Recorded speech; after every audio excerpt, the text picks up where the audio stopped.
Hey guys, it's Emily, and today I'm doing another Disney 24-hour readathon. So I know how much you guys love my Disney 24-hour readathons, and since I have the day off from work today, I thought it would be the perfect time for me to do another round. So today I will actually be rereading the Villain series by Serena Valentino. If you guys have been following along for a while, you may know that I discovered this series during my first Disney 24-hour readathon, and I just fell in love with it. And since the next book in that series, Evil Thing, is coming out on July 7th, I thought it would be the perfect time for me to reread one of my favorite series. So today this is what I'll be attempting to do. If you're not familiar with it, the Villain series is a series of books written by Serena Valentino and that is published by Disney, and it follows our favorite Disney villains and basically tells their backstory. So the first book is Fairest of All, and it follows the evil queen from Snow White. Then we have The Beast Within, which follows the Beast. Then we have A Poor Unfortunate Soul, which follows Ursula. Then we have A Mistress of All Evil, which follows Maleficent. We have A Mother Knows Best, which follows Mother Gothel. And finally we have The Awl Sisters, which doesn't follow any particular villains from the Disney movies, but we'll get to that when we read that book. This is what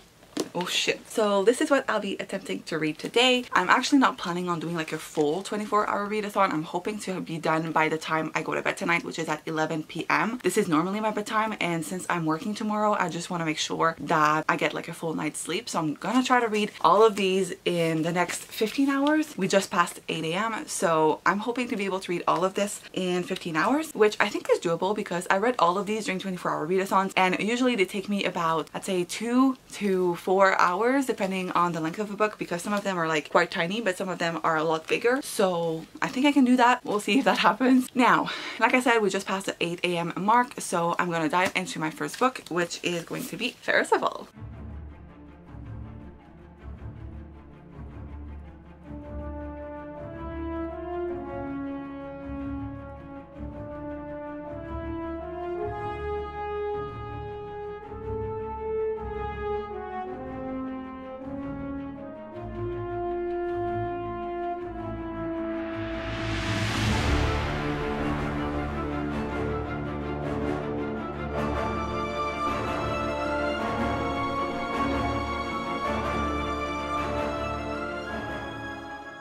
Okay, so it's 11:55 and I have finished reading Fairest of All. So normally at this rate I would have finished 2 books, and I'm reading this a little bit slower than I had anticipated, but that's because this morning I went out for brunch with my dad, and so I just did not read for like the first hour and a half of my 15-hour readathon. But I still think I can finish the rest of the series. Like, I read this one in about 2 hours, a little bit less than that, and it's 250 pages. So I think since the next 2 books in the series are less or about 200 pages, I think I can finish those quite easily as well. So we might still be able to finish everything on time. Anyway, let's talk about this book. I enjoyed it, but I have kind of mixed feelings about this. I remember loving it a lot more than I did this time around, and I think my main issue with this book is the lack of nuance. It reads like a fairy tale and it's great. Like, the writing style is very reminiscent of what you would find in a fairy tale or even like a Disney movie. It's very magical and whimsical, and it reminded me a lot of like the Snow White movie, which is great because this is what it's based on. But I feel like our main character, the evil queen, just shifted from being this wonderful human being to being this cruel evil queen in like the blink of an eye. Don't get me wrong, I understand where it's coming from. Like, her cruelty sparked from the moment her husband died. Her loss is making her, I guess, evil. I just don't really know how to explain it. It's not a spoiler, by the way. Like, if you've watched Snow White, you know what happens. I just feel like we were missing a little bit of the gray area. Like, this book is very black and white. Like, oh, she's good, and then oh, she's evil. But I wish there had been more of like the gray area that comes with being a villain, because like, we are reading backstories of villains, so you would think that the author would add a little bit more substance to her characters. But I still enjoyed it. I thought it was a great read. I think it does the Snow White tale justice. It's very close to what you would imagine the backstory of the queen being. I didn't hate this. Like, I actually quite enjoyed it. I think this time around I would give it a 3 out of 5 stars. Like, the first time I read it, I think I gave it a 4, but I think I would revise my rating to a 3. But I'm still very excited to read the rest of the series. Now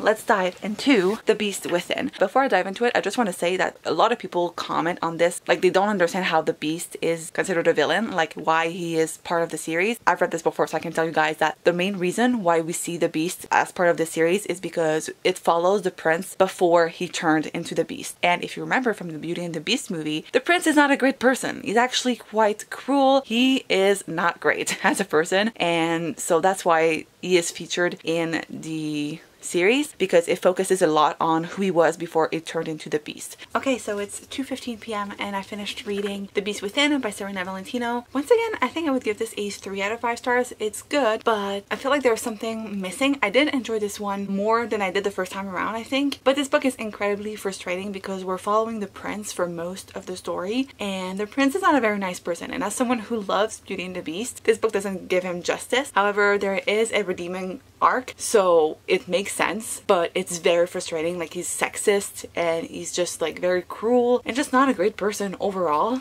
And so it kind of breaks my heart to read this book because it's very different from the character that I grew up loving. Also, I know a lot of people hated this book because one of the things that Serena Valentino did is making Gaston the Beast's best friend, like the prince's best friend, and people were like crying outrage at how it didn't make sense. And personally, I liked this twist. I thought it was an interesting like take on the story, and it does make sense within the story because like the prince and Gaston are very similar and it would make sense for them to be friends, and especially considering how Gaston is very jealous of the prince. They're best friends, but you can tell it's like a frenemies situation where like if it could take over the prince, it would. But when the curse happens, their friendship like fizzles, and it makes sense because everyone forgets who the prince really is. And then the ending to Beauty and the Beast makes sense because the Beast is about to throw Gaston off of the castle's roof and he saves him instead. He decides not to throw him off. In the movie you can be like, oh, he's a good person, he doesn't want to kill someone like for no reason. In the book it's like he remembers them being friend before. So I don't know, I liked this take on it. Personally, I thought it was a nice change, and even though like it doesn't make sense with the original Beauty and the Beast story, I still enjoyed it. I thought it was a nice twist that like you wouldn't see in a lot of stories, and so I thought that was an interesting take on it. Now I'm about to start reading Poor Unfortunate Soul, which I don't know if you can tell, you really can't, but I'm wearing my Ursula t-shirt today and I feel like it's very fitting because I'm reading like villain stories, but also because this is about Ursula. So I'm excited because she is mentioned in this book, so I'm excited to see like how the story will play out, I guess, because I don't remember much from it. Let's dive into it. It's also a very short one. I think it's even shorter than this one, and this one took me about 2 hours, and that's including like the break that I took for lunch. So I think we might be able to read everything before the end of the day. I just need to continue reading, so let's dive in.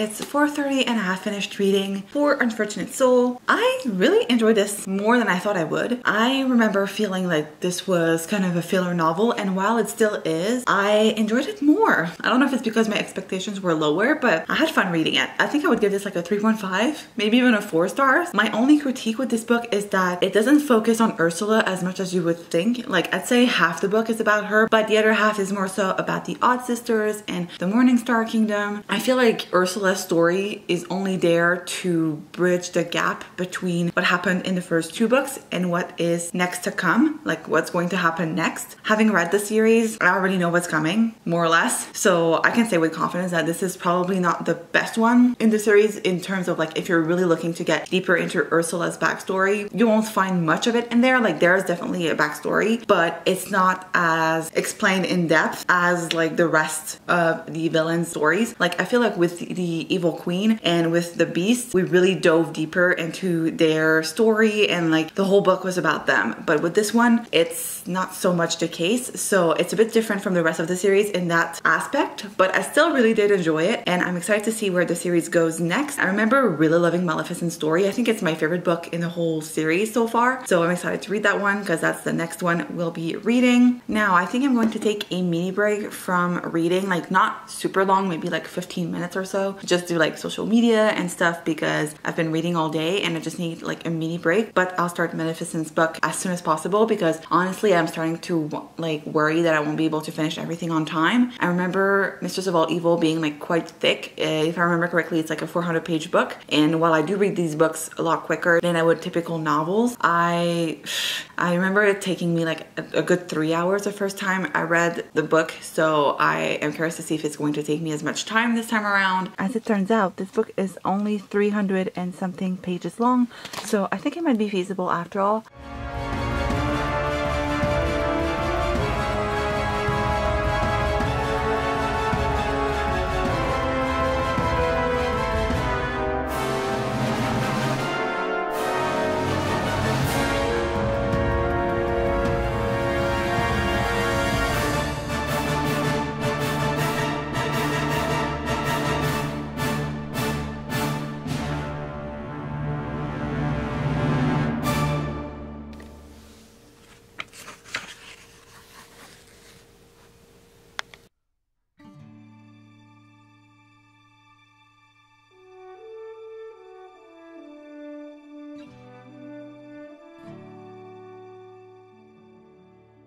Okay, so it's 8:25 and I just finished reading Mistress of All Evil, and I think this is my favorite book in the series so far. I think I'm going to give this like a 4 or 5 out of 5 stars. It was just so good. It's hard to put down, honestly. It's not only about Maleficent, even though she does play a big part in this. I feel like this book was perfectly balanced, meaning that not only did we get to hear Maleficent's story, and the book was a lot about her, but it also featured other characters that we encountered throughout the rest of the series. So, for example, like Snow White came back in this one, and we just saw a lot more characters that we had seen in other books before, and so I feel like this book was the perfect balance between everything. It's super action-packed. It's also very heartbreaking to read Maleficent's story. I just really enjoyed it. I feel like this one is very powerful in its writing. I don't know if it's because I really related to the characters and I was drawn to Maleficent's story, or if it's something else. I don't know. I just really enjoyed this one. Also, we can see the series shifting. The first 2 books were mostly about the villains that they featured. So like the first book about the Evil Queen, the second book about the Beast. The book was only about them, and like you can see the Awl Sisters like being the link between all of the stories. But then from Ursula's book, things changed drastically. But I feel like this one is really what begins the change and where everything comes merging together, because with the Ursula book, we can see where things will lead next. Like we can see that something is coming, but this book is like what sparks everything. So I just really enjoyed that one, and I'm excited to reread the next 2 books in the series. To be completely honest, I don't think I'll be able to finish both by 11 p.m. tonight. Like I think I might be able to finish Mother Knows Best, but I don't think I can finish the Awl Sisters. Right now though, I think I'm gonna go take a shower and then we'll be able to dive into our book. Alright, I'm out of the shower and we have to start reading Mother Knows Best. This is the thickest book in the series by far. It has nearly 400 pages, so I don't think I'll be able to finish this in time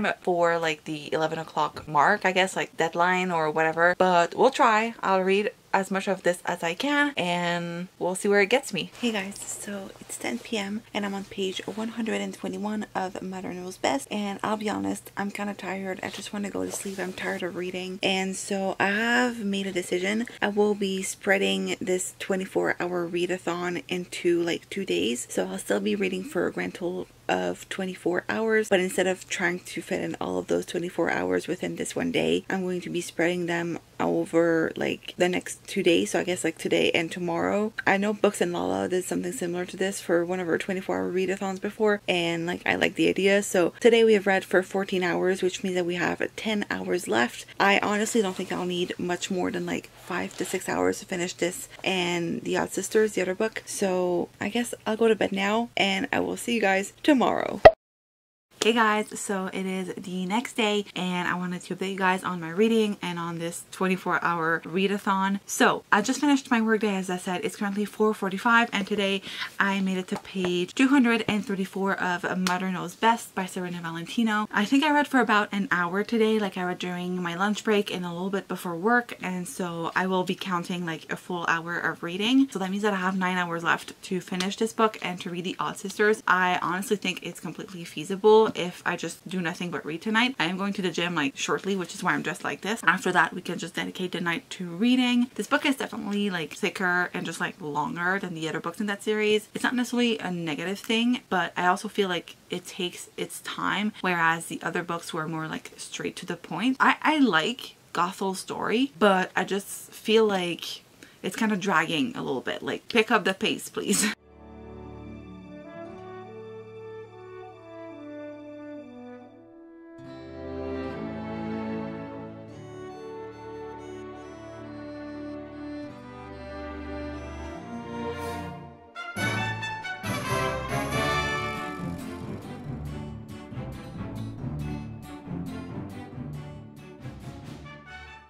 Alright guys, so it is 8:30 p.m. I have gone to the gym, I've had dinner, I've gone on a walk with my mom and my dog, I've taken a shower, and now I'm ready to get back into reading. I have made a little bit of progress with this. Like I've read, I don't know where I was the last time I updated you, but I'm on page 274, so I read a little bit while I was going to the gym, like on my way there, on my way back, and now I'm ready to finish this book because we still have another book to read and I have that to read, and I'm hoping to finish everything by 11 p.m. tonight so that I can go to bed kind of early. So I've noticed some inconsistencies with this book. Nothing major, but so far, like some characters say that they won't do something and then the next chapter they'll do it, or like one character said, oh, I don't know who that is, and then in the next like couple of pages they are saying, oh, that character does this and that and that and that, and you're like, wait, didn't you just say that you didn't know who that person was? So yeah, I've noticed a couple of things here and there. I also feel like this is dragging a little bit. Like I just want them to get to the part with Rapunzel already. We're almost there, I can feel it. This is so much longer than the rest of the series. I don't know why, to be honest. Like it could have been condensed, I feel like I'm happy that we're getting details, but I just feel like compared to the rest of the series it's so much longer and I don't see why. But I do admit that I really like the backstory that we were getting for like Mother Gothel. Her story is so interesting and like I just really enjoy like the whole like dark aspect to it. I don't know, it's great. Alright, it's 9:25 and I just finished reading Mother Knows Best, and I really enjoyed the parts about Rapunzel. I think it was one of the best like book to movie adaptations in the series so far. Like we really follow the movie almost scene by scene for like, not the entire movie obviously, but like some of the important scenes in the movie are there, and I just really liked the play out, I guess. And I also liked how the sisters were watching what was happening to Rapunzel as if they were watching the movie, and just seeing their reactions was just like incredibly funny. It was hilarious. It was like watching a movie commentary, so I just really enjoyed that. So I think I would give this book like a 3.5 out of 5 stars. It's good. Like the ending kind of makes up for the rest. I still need to read the Awl Sisters, which I'm gonna go get right now. So we have the Awl Sisters, and I absolutely love this cover. It's so gorgeous, but I'm very intrigued by this one. I don't remember much from it. The Awl Sisters are the true villains in this entire series. They've meddled with all of the stories of our famous Disney villains. For some of them, they are the reason why like their story turned bad. I feel like if they hadn't interfered, the villains that we know probably wouldn't be villains. So I'm intrigued by this one because this one focuses on them, obviously. Alright guys, it's the next day and I have finished reading The Awl Sisters by Serena Valentino. So I didn't update you guys last night, I just went to bed, but I did finish the book. I actually finished it today, but let's not tell anyone. I finally finished this and I think I'm going to give this a 2 or a 2.5 out of 5 stars. It's my least favorite in the series. I just don't get this book. I feel like it could have done so much, but it doesn't do much. I had such high hopes for this book. The Awl Sisters, as I've mentioned before, are kind of like the core villains of this series, so I was excited to finally be reading their backstories and learning more about them. And while we do get that, this book is very different from the rest of the series. For starters, the format is different. So yes, like the formatting inside of the book is different. Like for example, we get a map and then we have like the family trees, but then each chapter has an illustration at the beginning. I thought that just made it very interesting and just more fairy tale like, so I did appreciate those elements. But the narrative format also changed with this book. So you know how for the rest of the series we are following a main villain? The story basically is following them and like we're learning their backstories through like reading about their lives. Well, with this one it's kind of different because while the book is about the Awl Sisters, they're still like the main focus of the book. They're barely featured in the book. So instead of following the villains like we have been for the past 5 books, we are following the other characters like Snow White and other characters that we met through the rest of the series. We are following them as they are learning more about the Awl Sisters, which I'll be honest, I wasn't too on board with. I would have much rather read from the Awl Sisters perspective than read from like all of these other characters that I barely care about. And I feel like they didn't bring much to the narrative of the story. Like yes, they were important, and I think it's a good choice that Serena Valentino did not only focus on the Awl Sisters as narrators of the story, story. However, the Awl Sisters were barely present, and as I said, I was reading the book to learn more about them. So I was kind of let down by that. Also, I'll be honest, I kind of hated Snow White in this book. She's so omnipresent, and like I didn't care so much about her before, but she became like a core character in this book, and she's so bland. Like every interaction that she has with everyone is like, oh, I love you, cousin, oh my dear cousin. It was just overwhelmingly good, and just like, please get a personality. I don't know, just really didn't like her. And since she's so present in this book, I just couldn't care. Like I was reading and I was like glazing over because honestly I didn't really care about what was going on. So with that, I have completed my reread of the Villain series by Serena Valentino. I know the format of this video was quite different from what I was supposed to be doing, but if we learned anything is that you can read the Villain series by Serena Valentino in 24 hours if you want to. You just have to make sure that you really have 24 hours, because I think like overall it took me about 24 hours to get like the whole series read, but I had to spread it out over a couple of days